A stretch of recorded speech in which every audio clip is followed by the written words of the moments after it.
Justin Trudeau की बात पर कनाडा में ही लोग यकीन नहीं कर रहे। कनाडा में विपक्ष के नेता हैं एंड्रयू शीर, जिन्होंने कनाडा की संसद में जस्टिन ट्रूडो को ऐसी बातें सुनाई जो शायद जस्टिन ट्रूडो ने कभी नहीं सुनी हो। एंड्रयू शीर ने जस्टिन ट्रूडो से कहा कि भारत पर आरोप लगाने के लिए क्या सबूत हैं? आपकी कॉन्स्पिरेसी थ्योरी के पक्ष में क्या प्रमाण है? आपकी नाकाबिलियत से कनाडा परेशान है बॉस। बड़ी एशियाई ताकत यानी भारत से कनाडा के संबंध खराब हो गए। कनाडा में आतंकी की मौजूदगी भारत की जिम्मेदारी नहीं है। दुनिया के सबसे बड़े लोकतंत्र पर आरोप आप लगा रहे हैं। यह हालत हो गई है। धागे खोल रहे हैं कनाडा में विपक्ष के नेता ही जस्टिन ट्रूडो को। कनाडा के इंटेलिजेंस का पता तो इसी से चल जाता है कि वहां की सरकार को यही नहीं पता होता कि उनकी संसद में कौन आ जाता है, क्योंकि कनाडा की संसद में एक ऐसे शख्स का सम्मान कर दिया गया जिसके हाथों न जाने कितने यहूदी मारे गए।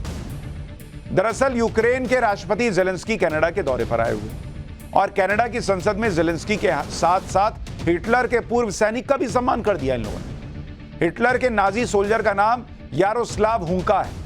98 साल के हुंका को कनाडा की संसद में वॉर हीरो की तरह पेश किया गया। संसद में 2 बार स्टैंडिंग ओवेशन मिला। सोचिए, जिस हिटलर की सेना ने सेकेंड वर्ल्ड वॉर के दौरान 11 लाख लोगों को मौत के घाट उतार दिया, उस हिटलर के सैनिक को यहां बैठ के ये लोग सम्मान दे दिए कनाडा की संसद में। मामले पर जब विवाद शुरू हुआ तो कनाडा के स्पीकर को इस घटना पर माफी मांगनी पड़ गई। कनाडा की संसद के स्पीकर एंथनी रोटा ने कहा कि यूक्रेन के राष्ट्रपति जेलेंस्की की स्पीच के बाद उन्होंने सेकेंड वर्ल्ड वॉर के एक बुजुर्ग सैनिक को देखा जिसे वॉर हीरो की तरह इंट्रोड्यूस कर दिया।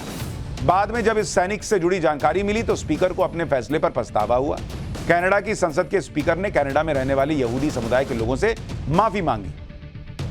तो बॉस, जिन लोगों को यही नहीं पता कि उनकी संसद में कौन आ रहा है, उसका इतिहास क्या है, वो निज्जर के बारे में किस आधार पर भारत पर आरोप लगा रहे हो, आप समझ जाइए।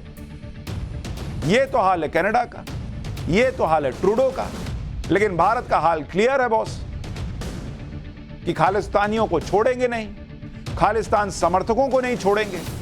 इंडिया में उनकी संपत्ति जब्त करेंगे, उनका नेटवर्क काटेंगे और वहां जो हिसाब है वो देख लिया जाए।